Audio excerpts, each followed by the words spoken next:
चिया खान्छु तर ब्ल्याक टी म डेरी खाँदिनँ सो ब्ल्याक टी चाहिँ खान्छु एकदमै खान्छु ओके तर मलाई अदरक मरिचहरू हालेको त्यस्तो छ नि त्यो मसला खालेको टी मनपर्छ ब्ल्याक टीमा पनि के अदुवा त्यो सबै हालेकोमा मलाई चाहिँ अलिकति चामल पनि हालिदिएर दाल पनि हालिदिएर त्यसमा अलिकति चिस्स गरेर छ नि सिटी लगाएपछि त्यो खिचडी पनि चल्छ मलाई चाहिँ हल्का फैलावट अलिकति केही धेरै भएछ हजुरको यो फैलाउने चिज धेरै हाल्छु मैले त्यही भएर अनि फैलिरह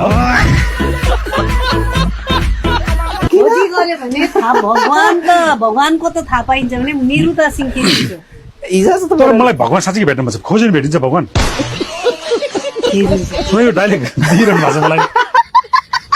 र म आफैले सोच्दाखेरि वावाईको केही छैन जाओस् 7 तलाबाट जम्प गर्दा यस्तो हुँदो रहेछ भनेर सो त्यो तरिकाले तर मैले पनि त्यो बेलामा निखिलले 7 तला हालेपछि मैले पनि हाम्रो 1 तलाबाट ट्राई गरेँ राजेन्द्र खै डाइरेक्टर सबलाई मैले भने म पनि तलाबाट हाल्छु भने मैले हैन त्यसमा 9 तला छ तर अनि 9 तला हाल्ने भन्नुभयो भने म हाल्छु त निखिलले 7 तला हाल्छ म 9 तला हाल्छु यो भन्दा माथि छैन साँच्ची हो भनेर साँच्ची हो कसम ल रेडी भएन तर दाइ एउटा कुरा भने मैले 8 तलासम्म फर्म राख्नुपर्छ इन्क्वायरीहरू नम्बर माग्ने चलाउनु हुन्थ्यो नि त 197 मा फोन हेलो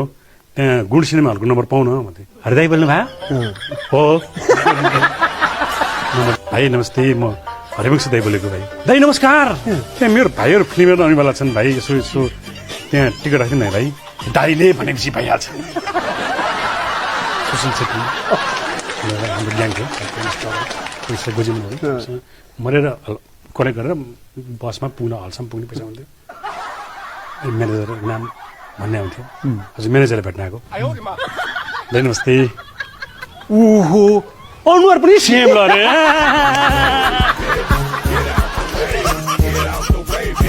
मैले सुनेको त हुन्छ नि दिलीप दाइले त हुन्छ नि खाजाको टाइममा पनि भातै खानुहुन्थ्यो मैले एकचोटि घट्नु पर्यो भनेर होइन मैले डक्टर पनि गएर सल्लाह गरेँ होइन मैले डक्टर साहब म अलिकति घट्नु पर्यो मलाई अब खानामा मान्छेले चाहिँ मोटायो भने होइन अलिकति डाइटिङ साइटिङ पनि भन्छ नि यो के कसरी गर्ने हो भनेर एउटा डाइटिसियन डक्टरसँग सल्लाह गरेको अनि तपाईँले चाहिँ हेर्नुहोस् अब रोटी खाने गर्नुहोस् डिनरमा रोटी खाने गर्नुहोस् लन्चमा रोटी खाने गर्नुहोस् भन्नुभयो अनि मैले भने सोधेँ नि सर डिनर पछि खाने कि लन्च पछि खाने भनेर क्या अनि म यस्तो खाने मान्छे होइन त अब मैले खानालाई छोडिदिएँ अब डाइटिङ 6 महिना खाएन मैले 6 महिनाको दिन मैले खाएँ ब्राउन राइस त्यो पनि राइस नखाने मान्छेले ब्राउन राइस खाएँ मलाई यस्तो निन्द्रा लाग्यो भात लाग्यो लागेर यस्तो सुतेको नि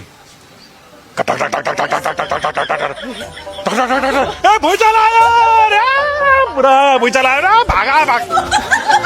यस्तै भुइँचालो आयो मेरो एउटा अचम्म लाग्दो लाज लाग्दै कुरा सुन्नुहुन्छ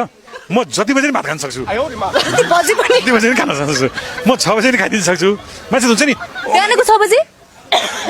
बिहान 6, 7, 8, 9, 10 एनी टाइम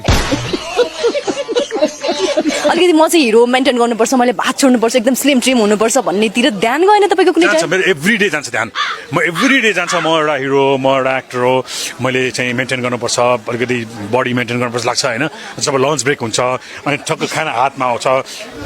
सबै बिर्सिन्छु क्या यो चाहिँ एक-एकवटा फुल्ने फुल टाइपको मल हो यो चाहिँ क्या त्यसले गर्दा एक-एकवटा फुलमै सुन्दरता देखिन्छ रोप्ने कि नरोप्ने भन्ने चाहिँ उहाँको हातमा छ होइन के भन्नुहुन्छ तपाईँ समझ्यो म अलिक कुनै साहित्यमा तपाईँले दिनुभयो मैले बुझिनँ म फुल होइन नि त म त भमरा हो नि त फुलको रस चाख्नु भयो कि चाख्नु त धेरै खोज्या हो सुँग्न मात्र पाइयो हाम्रो एकजना निर्माता नि हुँदो रहेछ पहिला जमानामा ग्रुप डान्स गर्दाखेरि नै डान्स असिस्टेन्ट पनि गर्थेँ अनि उहाँले नि भन्नुहुन्थ्यो अरे क्या अरू एक कुरा हुन्थ्यो क्या त्यहाँनिर ओहो त्यो दिलीप कस्तो राम्रो खट्छ कस्तो मिहिनेत गर्छ डान्स पनि त्यस्तै गर्छ सिकाउँछ त्यस्तै खट्छ त्यस्तै भनेर निर्माता हुनुहुन्थ्यो क्या एकजना शैलेश आचार्य भन्ने दाइ भात पनि त बसेर खान्छ भन्नुहुन्थ्यो अरे क्या